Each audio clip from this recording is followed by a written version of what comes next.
Ce matin, je vais vous parler du Christ roi, dernier dimanche avant le temps de l'Avent.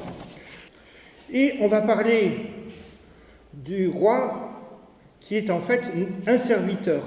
Jésus se présente comme le roi serviteur qui sauve les vies. Donc on va parler de la nature de Jésus, notre roi. Et parlant du service, nous allons parler aussi de nous, notre service, le service que le Seigneur attend de nous pour notre plus grande joie. Donc le Christ roi, la nature de sa royauté et notre service. Je prends le texte dans Jean 18. « Es-tu le roi des Juifs ?» demande Pilate. Et Jésus répond par une question. Il faut le faire face à un juge. « Es-tu le roi des Juifs ?» Jésus, dis-tu cela de toi-même ou bien parce que d'autres te l'ont dit ? Pilate, est-ce que je suis juif, moi ? Ta nation et les chefs des prêtres t'ont livré à moi. Qu'as-tu fait ? Jésus déclare, ma royauté ne vient pas de ce monde, elle vient de Dieu. Si ma royauté venait de ce monde, j'aurais des gardes qui se seraient battus pour que je ne me sois pas livré.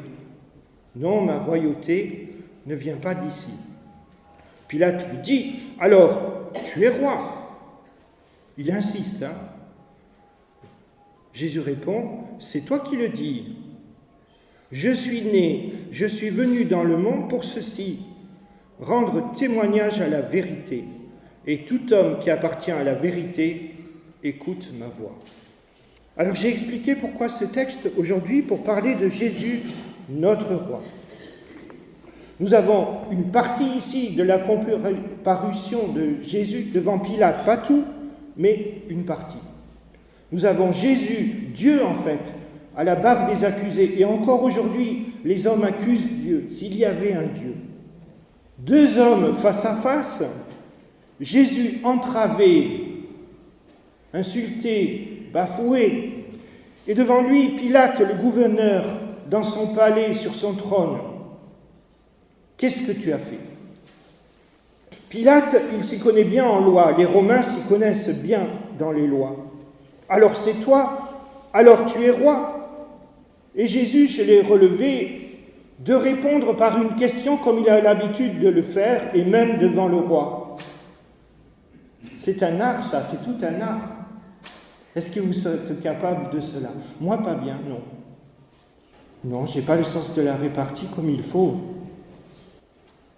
Quand quelqu'un essaie de te coincer, est-ce que tu sais répondre par une question ? Quand quelqu'un essaie de te coincer, est-ce que tu sais répondre par une question qui va déstabiliser l'autre quelque peu ? Si l'autre se met devant toi en procureur, en accusateur, alors tout de suite tu crois qu'il faut se défendre. Est-ce que tu sais répondre par une question pour que l'autre réfléchisse en fait ? Il n'est peut-être pas meilleur que toi. Déstabiliser un peu pour aider l'autre qui ne te prenne pas du haut tout simplement, mais qu'on puisse avoir une vraie discussion. Dis-tu cela de toi-même ? Jésus responsabilise Pilate. Qui dit-on que je suis ? Et vous ? Et toi ? Qui je suis pour toi ? Un simple bougre entravé dans des chaînes ? Ou est-ce qu'il y a mieux à savoir sur moi ? Alors Pilate n'est pas content. Il n'est pas du tout content de la tournure des choses. Lui, il veut rester dans son rôle de juge. Il ne veut surtout pas une rencontre d'homme à homme. Est-ce que je suis juif, moi ? Autrement dit, on n'est pas là pour parler de moi, mais de toi. Je ne veux pas que tu me parles de mon emploi du temps, je ne veux pas que tu me parles de mes trahisons, je ne veux pas que tu me parles de mes adultères, je ne sais pas s'il y en a, je ne veux pas que tu me parles de mes détournements de fonds.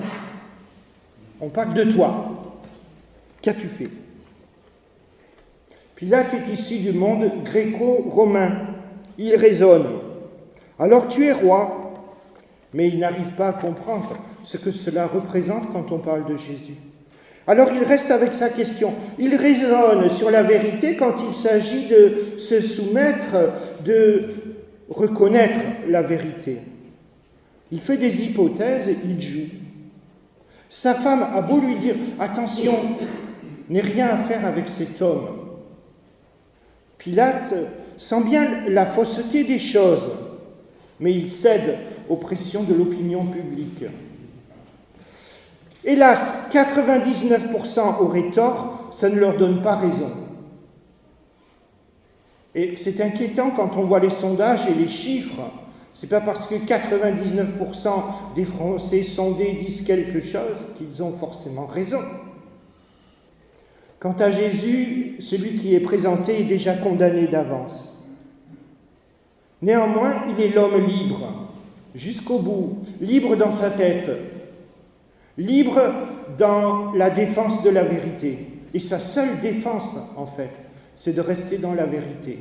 Il est fragile apparemment, et il est fort en restant dans la vérité, en ne trahissant pas, en ne mentant pas, en mourant dans la vérité. Parce que la vérité vaincra. La question alors de la vérité, lorsque Pilate dit « Qu'est-ce que la vérité ?» C'est le verset après qu'on se soit arrêté, qu'on s'est arrêté. Qu'est-ce que la vérité ? Lorsque Pilate pose la question, il est en train de relativiser la vérité. Qu'est-ce que la vérité ? C'est-à-dire qu'il y a plusieurs vérités, il y a plusieurs dieux, il y a plusieurs chemins qui mènent vers Dieu. Il s'en moque tellement de la réponse qu'en posant la question, il sort dehors, il quitte le palais. Qu'est-ce que la vérité ? Les gens disent parfois, tous les chemins mènent à Dieu. Et moi je dis, mais alors si ton enfant est dans une secte, est-ce que les chemins mènent vers Dieu ? Est-ce que tu seras content ? Est-ce que ton enfant est dans une secte qui prêche la haine de l'étranger, la guerre ? Est-ce que tu crois que tous les chemins mènent vers Dieu ? C'est là que poser une question à une affirmation ou une question à une question. Anselme Grün écrit « Ce qui intéresse Pilate, ce n'est pas la vérité, mais c'est le pouvoir. » Aïe, aïe, aïe, pouvoir et mensonge. Ou alors, la vérité de Jésus et la liberté, pouvoir rester dans la vérité de Dieu, la vérité sur Dieu, la vérité sur l'homme. Pilate, en fait, est un homme qui a peur et sacrifie un homme. Pilate est un fin politicard, donc c'est dans le sens négatif. Un politique qui prend soin des autres, c'est autre chose. Mais un fin politicard qui calcule pour défendre sa carrière et cacher les choses. Trahison et compromission.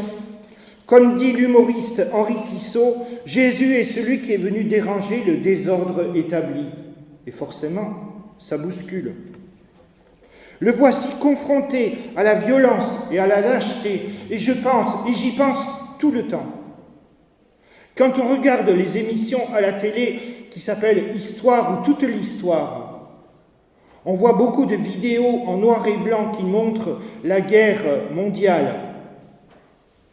Et ça, les images, ça reste, ça marque. Vous ne voyez pas des guerres du Moyen-Âge en vidéo, mais la guerre mondiale en noir et blanc, et ça marque, même ceux qui ne l'ont pas vécu. Toutes ces images que l'on a dans les réserves, sur les bobines.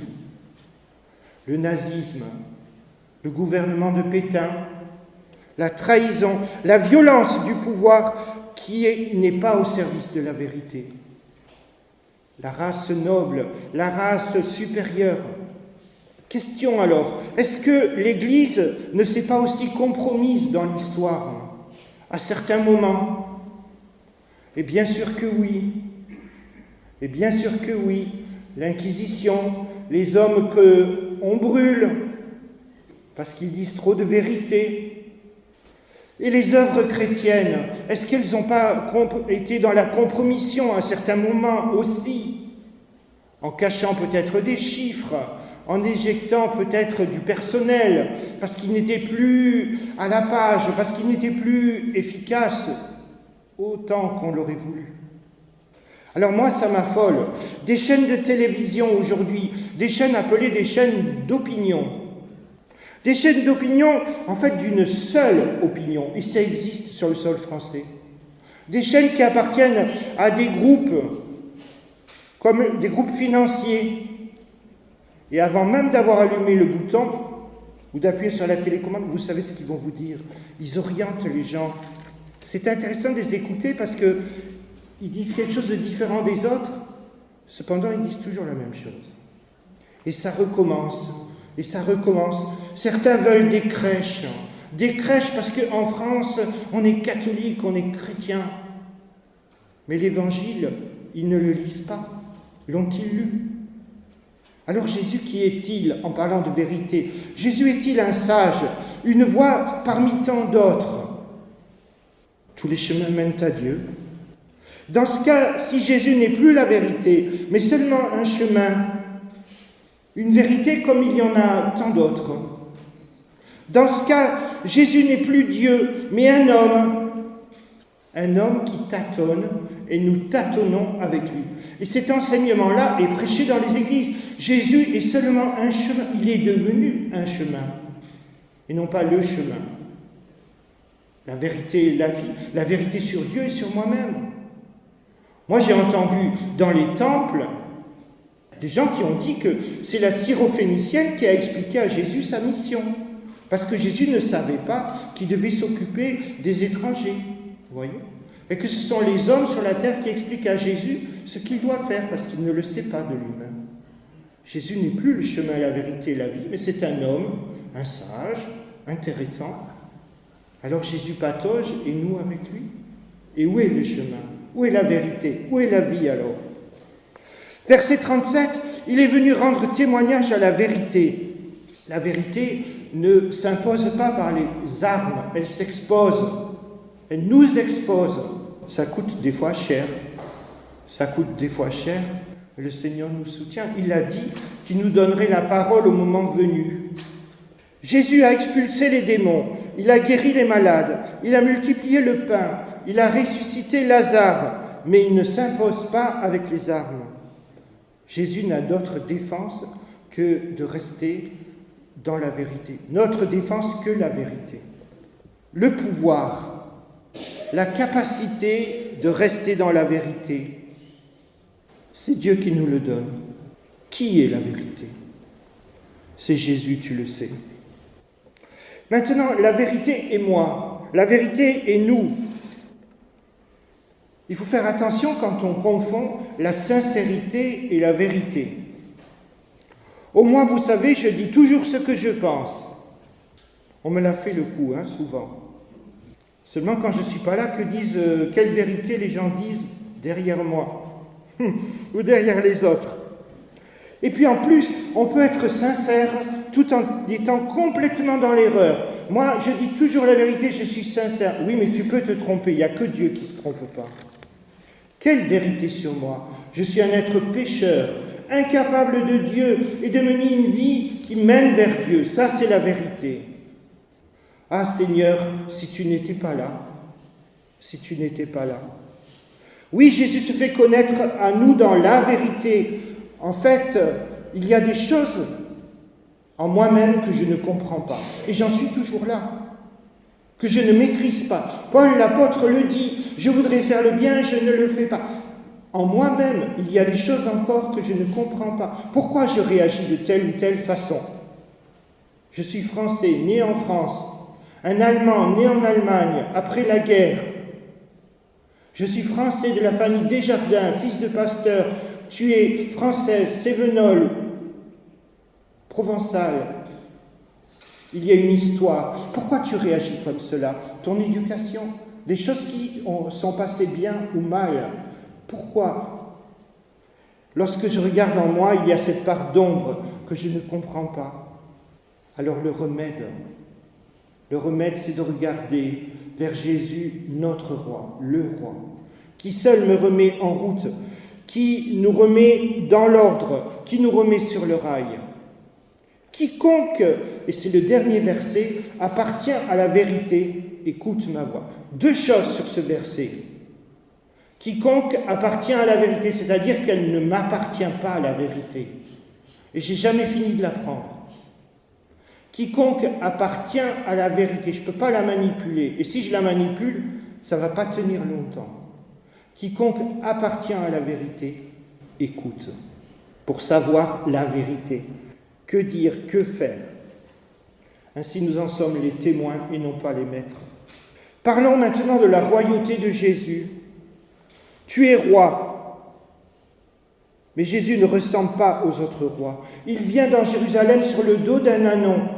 Un général d'armée ne donne pas la charge sur le dos d'un âne. Jésus se manifeste par sa manière d'être. Les invités au royaume, ce sont les rejetés. Et comme un esclave, un serviteur ou un esclave à l'époque, c'est un peu la même chose. Certains sont bien traités, d'autres maltraités. Mais Jésus, roi, comme un esclave, un pagne autour de la taille, lave les pieds des disciples. Jésus, un roi qui protège ses sujets et qui finalement donne sa vie pour ses sujets. La marque du royaume, la charte, ce sont les béatitudes. Un roi qui prend soin, un prêtre qui prie, qui intercède, qui est l'intermédiaire, un prophète qui prend la parole et qui ose. Dernier point, je l'ai dit, le service. Comme lui, le service. Un roi serviteur et nous aussi serviteurs. Comprends que Jésus n'est pas un calculateur, un calcul. C'est une écoute, une obéissance et un art de vivre. Un partage. Et nous, exprimons-nous la vérité de Dieu, la vérité de la foi. J'ai un très bel exemple, il est tiré de la Bible, il est magnifique. C'est l'aveugle né. Jésus le guérit. Le Sanhédrin est là. Vous vous rendez compte la pression sur lui. Dit que cet homme est un pécheur. Au nom de Dieu, rends gloire à Dieu, dit que cet homme est un pécheur. Vous vous rendez compte la pression sur cet homme? On lui demande de faire quoi? De dire un mensonge. Un mensonge. Qui résiste à cela? Au risque de sa vie. Et cet homme répond, moi, et c'est comme cela qu'il faut faire face à ceux qui se prennent plus haut que vous. Moi, vous savez, je n'ai pas fait de grandes études, mais je sais une chose, c'est que Dieu parle à mon cœur. C'est que Jésus est vivant. Je ne voyais pas avant, et maintenant je vois. Et là, les grands ne peuvent pas répondre. Ils sont assis. Ça m'est arrivé dans une synagogue. C'était l'amitié judéo-chrétienne. On parlait du concept de Dieu après Auschwitz. Un philosophe juif disait « On ne peut plus croire en Dieu tout-puissant ». Et après, il y avait un temps de questions-réponses. Alors moi, j'ai levé la main et j'ai dit « Je peux poser une... » Oui. Je dis « Qu'est-ce que vous faites des martyrs qui sont morts dans la foi et qui ont cru jusqu'au bout ?» Et là, le philosophe n'a pas répondu. Il faut se faire petit. Je ne suis pas meilleur que lui, je n'ai pas fait autant d'études que lui. Mais par la foi, la simplicité que Dieu met dans le cœur. Et c'est Dieu qui donne des bonnes réponses. Je ne peux pas l'inventer tout seul. Matthieu nous dit, ne jugez pas, afin que vous ne soyez pas juges. Jugez, comme Pilate. Ne condamnez pas. Pourquoi rues-tu la paille dans l'œil de ton prochain? Pas d'inquisition parmi nous, pas d'inquisiteurs qui condamnent les autres, mais nous aussi, rois pour servir, fils de roi et filles de roi, fils et filles du grand roi pour servir, prêtres pour prier et prophètes pour oser. Alors, deux caractéristiques dans le service. La douceur, comme notre maître, c'est-à-dire la patience. Et ça s'apprend. Et on a des fautes de patience. Mais ça va aussi avec toutes sortes de choses qu'on ne maîtrise pas. Mais on apprend. Et le regard de Jésus sur les autres, et notre regard, comment Jésus veut le transformer. Jésus dit, apprenez, donc nous devons apprendre. Apprenez de moi que je suis doux et humble de cœur. Et j'aime bien cette parole qui n'est pas de moi, la douceur et la bonification de l'amour. Ça veut dire qu'il y a un travail qui se fait en aimant, dans le temps, j'apprends à être plus doux. On se rappelle du psaume, j'ai pacifié mon âme en moi. Le Seigneur nous apprend. Alors il y a des phases qui sont fastes, où tout se passe bien, il y a des phases plus difficiles, le Seigneur veut nous aider. Et nous sommes bénis ici en Dieu. Nous sommes bénis. Il n'y a pas de tension parmi nous. Et nous apprenons. Nous sommes en paix, nous sommes heureux. Il n'y a pas de rivalité. Nous préparons Noël et au-delà de Noël, nous nous aimons. C'est Dieu qui le fait. La douceur. Alors je tourne la page et le regard maintenant. Rappelons-nous que nous sommes enfants de roi. Brune écrit, bien que faible, accablé, condamné, flagellé, blessé, offensé, rejeté, abandonné, ma dignité royale, nul ne peut me l'enlever. Jésus a une vraie attention sur l'autre. Question. Quel regard portons-nous sur l'autre dans l'Église? Quel regard portons-nous sur l'autre dans l'Église? L'autre, sujet comme moi, de roi. Attention, le regard, il en dit long. L'attitude, elle en dit long. Osez être vrai avec l'aide de Dieu. Moi, je raconte que quand je suis devant une personne qui pleure, je ne la regarde pas à ce moment-là. Je ne veux pas rajouter à son chagrin ou l'humilier. Et par petites phases, par petites fenêtres, je la regarde. Et quand c'est quelqu'un de tout proche, très proche, et que ça me fait du mal aussi, je laisse parler, je ne regarde pas toujours. Et de temps en temps, un regard pour dire « je suis là ». Vous aussi, vous faites cela. Bien sûr que vous le faites. Il y a un très bel exemple, très joli je trouve, c'est sur l'île Lampedusa, des migrants qui arrivent en barque fragile, la barque regorge, elle est à craquer. Et puis il y a un mouvement de foule arrivé sur l'île, et il y a un carabinieri, j'ai cherché, je crois on ne dit pas carabiniero, donc carabinieri au singulier. Bon. Et alors il est là avec un cordon de policiers pour retenir la foule, parce qu'il va y avoir des distributions de repas et puis aussi des écoutes pour savoir où on met celui-ci, où on met celle-là, remplir des dossiers administratifs. Il y a un mouvement de foule, vous avez peut-être vu. À la télé, on voit beaucoup d'horreur, mais ça, c'était joli. Et alors là, au milieu de la foule, le carabinieri, il prend le bébé dans les mains de sa mère. Il le garde sur lui, pour protéger l'enfant de l'écrasement, pour le protéger de la foule qui risque de s'effondrer les uns sur les autres, de s'entasser les uns sur les autres à cause de l'excitation. Voyez. Et quelque temps après, le carabinieri qui va chercher la femme et qui lui remet le bébé. C'est beau. C'est ce que le Seigneur nous demande de faire. Et nous le faisons, j'en suis sûr et certain. On peut être pris en faute à certains moments, et puis s'accuser, et puis se sentir méchant. Là, le diable est content. Mais c'est sûr que nous le faisons, que nous l'avons fait, que nous le referons, parce que c'est Dieu qui parle au cœur, et qui nous montre maintenant cette belle chose. Merci Seigneur de nous parler ainsi. Dieu donne sens à notre vie. Il donne véritablement un sens, le sens pour aller à la maison éternelle, mais un sens de vivre aussi. C'est frappant le service. La belle-mère de Pierre était couchée, alitée, elle était malade. Et quand Jésus la guérit, que se passe-t-il? Elle se lève et elle le sert. Aussitôt, dit Marc. Ainsi, s'épanouir n'est pas le fruit d'une recherche égoïste. Même à la retraite, on pourrait chercher son petit château en Espagne et rester tout seul chez soi. C'est pas heureux, ça, finalement. S'épanouir n'est pas le fruit d'une recherche égoïste, mais c'est la conséquence d'une vie au service de Dieu.